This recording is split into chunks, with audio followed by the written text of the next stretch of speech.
Matthew 27 and 3. Let's deal with Judas. Because what happened with the Judas? He betrayed Jesus. They said in the New Testament this was all based on Old Testament prophecy. Matthew 27 3. Then Judas, which had betrayed him, when he saw that he was condemned, repented himself and brought again the 30 pieces of silver to the chief priests and elders. We remember that story, right? Because he got paid to serve up Christ, to bring him so he can get captured. He got paid the 30 pieces of silver for that. He changes his mind and goes back and throws it down at the priests when he finds out how guilty he is or whatever. And that's what this is talking about. Verse 4 saying, I have sinned in that I have betrayed the innocent blood. And they said, what is that to us? See thou to that. And he cast down the pieces of silver in the temple and departed and went and hanged himself. And the chief priest took the silver pieces and said, it is not lawful for to be put them into the treasury, because it is the price of blood. And they took counsel and brought them to the potter's field to buy strangers in. So we see what's happening here, right? They used that money to buy the potter's field, and Judas betrayed Christ for 30 pieces of silver that he threw back at the elders, all right? Okay. So, and they said, wherefore the field was called the field of blood unto this day. 9. Then was fulfilled that which was spoken by Jeremiah the prophet, saying, and they took the 30 pieces of silver, the price of him that was valued, whom they of the children of Israel did value, and gave them to the potter's field as the Lord appointed me.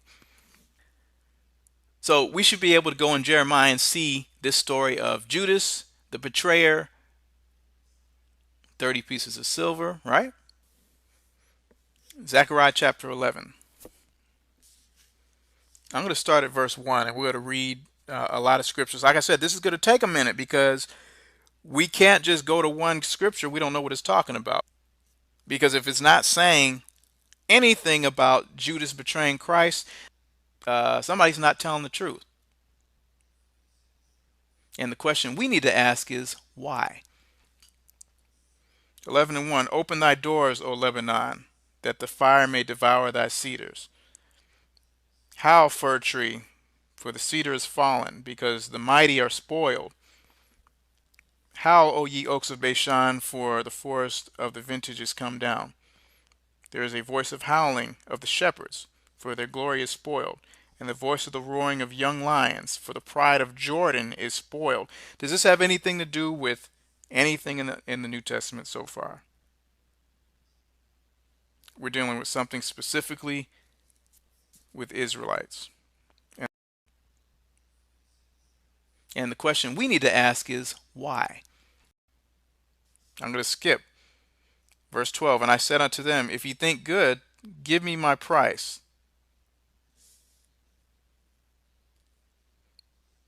Verse 9. Then I said, I will not feed you that dieth, let it die. And that is to be cut off, let it be cut off. And let the rest eat every one the flesh of another. And I took my staff, even beauty, and cut it asunder. What's he talking about? It means he's going to take the beauty or the favor that he had with Israel and cut it up, that I might break my covenant, which I made with all the people. He made a covenant to bless Israel, but because he is punishing them, he's breaking that covenant. And I said unto them, if ye think good, give me my price, and if not, forbear. So they weighed for my price 30 pieces of silver. So this is the prophet Zechariah. He's telling him, give me my price of 30 pieces of silver. The Most High is saying this. And he said unto me, it said the Most High said unto me. Who's talking?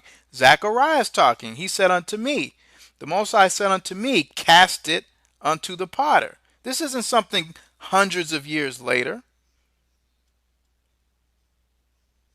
a goodly price that I was prized at of them. And I took the 30 pieces of silver and cast it to the potter in the house of the Most High. So the prophet did this. It said, I. This isn't Judas talking. This is the prophet. So you see how this isn't adding up.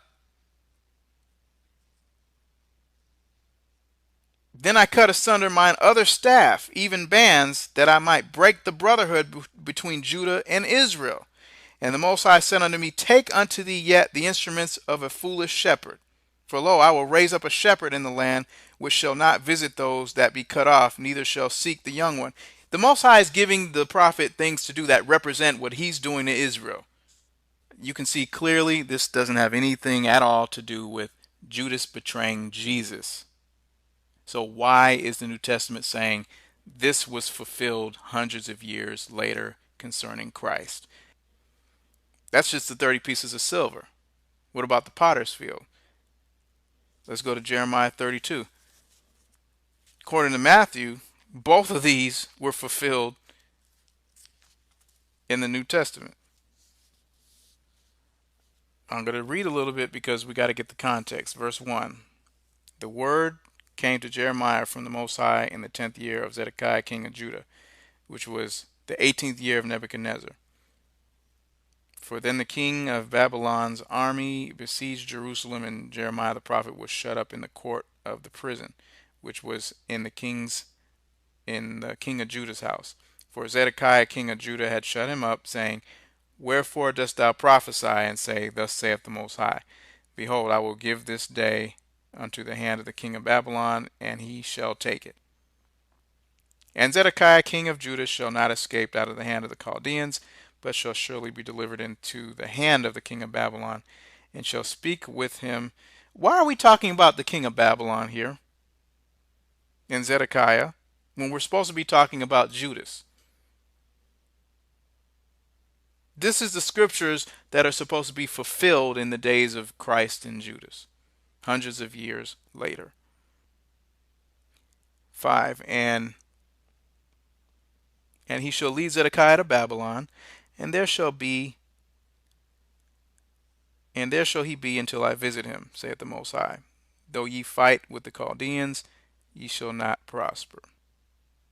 And Jeremiah said, The word of the Most High came unto me, saying, Behold, Hanameel, the son of Shallum, thine uncle, shall come unto thee, saying, Buy thee my field that is in Anathoth, for the right of redemption is thine to buy it. Hanameel, the son of Shallum, is not the elders in Jesus' time, right? Okay. And it says that he's going to buy a field that's in Anathoth. Why? For the right of redemption is thine to buy it. So Hanameel, mine uncle's son, came to me in the court of the prison according to the word of the Most High, and said unto me, Buy my field, I pray thee, that is in Anathoth, which is in the country of Benjamin, for the right of inheritance is thine, and the redemption is thine. Buy it for thyself. Then I knew that this was the word of the Most High. And I bought the field of Hanameel, my uncle's son, that was in Anathoth, and weighed him the money, even 17 shekels of silver. So we got another example of the New Testament saying something's prophesied that really wasn't prophesied. So it's a lie.